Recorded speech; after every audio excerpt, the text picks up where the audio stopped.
I was an early reader. In fact, I was a shockingly early reader. And I was an early writer because my older brother did it. So my writing was in the beginning imitative.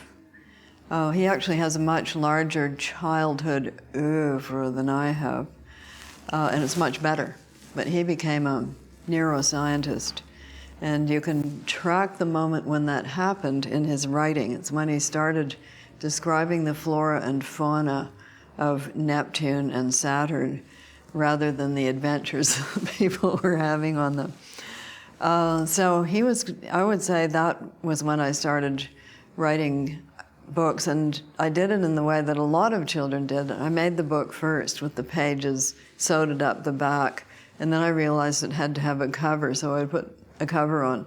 And then I realized there had to be something written on the pages.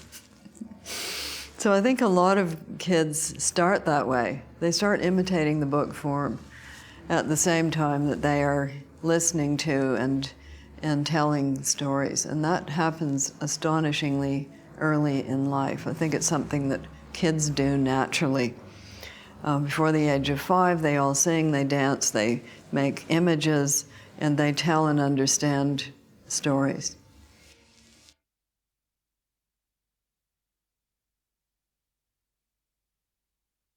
The physical object has great pluses, and each of these forms, the electronic form and the paper book, they each have pluses and minuses. For instance, if there's a really big solar flare, kiss goodbye to all of your electronic data. Should the electricity go off, either because of grid overload or insufficient energy source, you'll be happy you kept a few paper books. You can read them by candlelight, and then they make good kindling. No, I didn't say that. So electronic data is actually very fragile. And paper books, on the other hand, are quite heavy. So what I like is to have both. I like to have the same book in both forms, because the e-readers are very handy for such things as plane trips and when you're in the dentist's office. Or if it's a book you're not entirely sure you wish to own, you can preview it, you can read it first on an e-book. There are many different mixes and matches. So again, we're at the moment that's equivalent to when they said television was going to cause the end of movies. It didn't at all. Movies are very flourishing. And they said radio was going to cause the end of books. And we've had these moments of doom before. We are in a phase change. Publishing is going to happen in different ways. But that does not mean the end of books. It does not mean the end of paper books.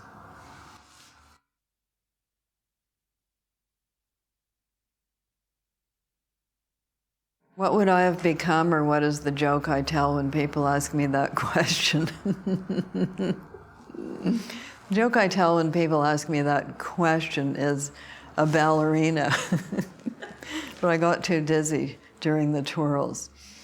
So the joke answer is the ballerina. The real answer is that I could quite easily have morphed into a biologist of some kind or another, because I was quite good at it.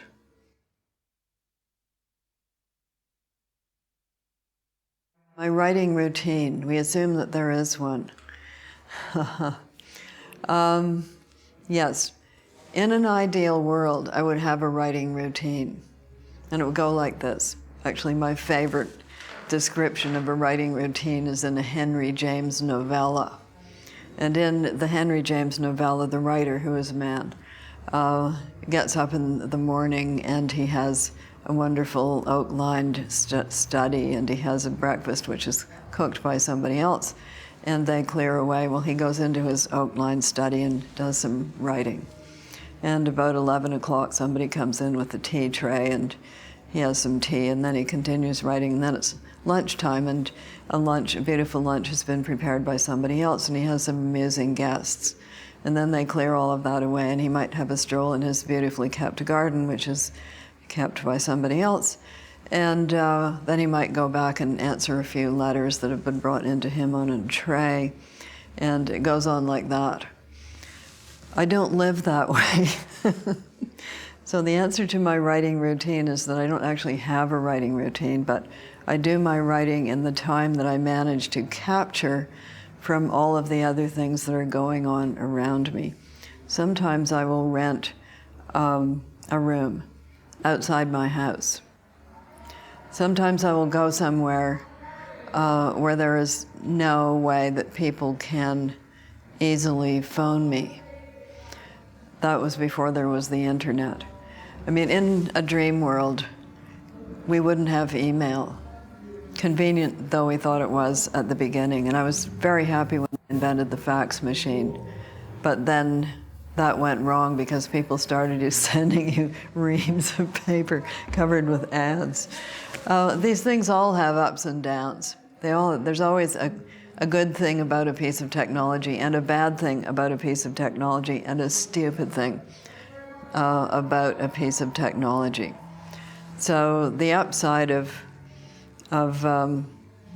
writing on a typewriter was that it wasn't in script. People could actually read it, in my case. The bad thing in my case was that I couldn't actually type very well. So it was the little brush with the white stuff on it. Remember those? Yes. Then they invented computers, and I thought, brilliant.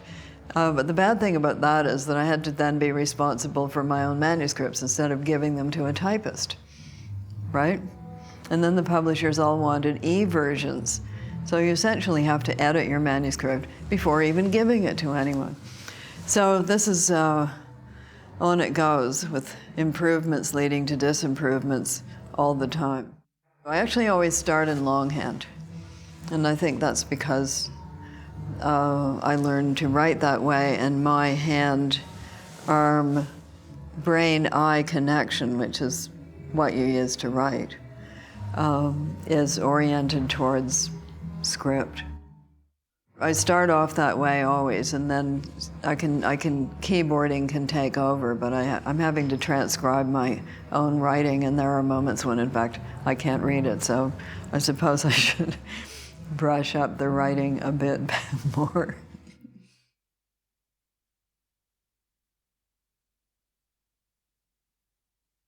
That depends on the character, the relation of the character to the narrator, and the relation of the narrator to the audience. How shall I describe that? There's always a voice in a book, and that voice is always speaking to somebody. So whose voice is it going to be? Are we going to have somebody who calls themselves I?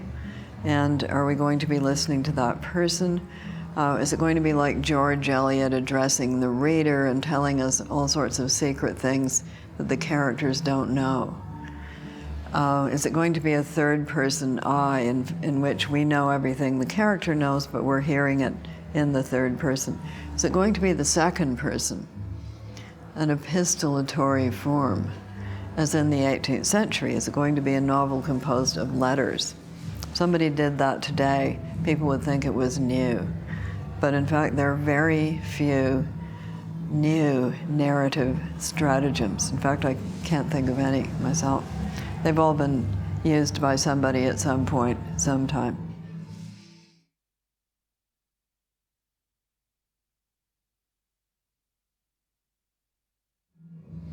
Oh, what an odd question. You mean by somebody else? Are you going to next ask me, if you were an animal, what animal would you be? If you were a bird, what bird would you be? If you were an insect, what insect would you be? If you were what about a mollusk, what mollusk would you be? I would be an octopus. They're mollusks. So, yes. Is there a book I wish I had written? I suppose it's just another way of saying, is there a favourite book?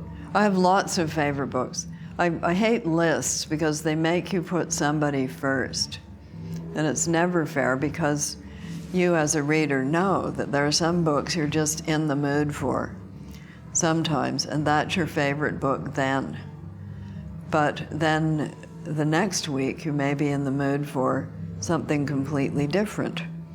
Every once in a while I go back and read Robert Louis Stevenson, because he's such an excellent stylist, let alone the interest of what he's writing about. But on the other hand, I might enjoy going back into Wuthering Heights, a dangerous book for young teenage girls to read. Just as dangerous as Pride and Prejudice. They're equally dangerous, but for different reasons. So I might do that, or I might go back and read some favorite poetry. I might go back to Shakespeare, an extraordinarily inventive, as well as prolific writer. So what is it that you're in the mood for? I might go back to Virginia Woolf. I'm reading her memoirs right now. So interesting. Somebody's put them together in a book called Moments of Being, which is not a title she ever would have used, but never mind about that. So I might read one of my contemporary compatriots, such as Alice Munro. How to choose.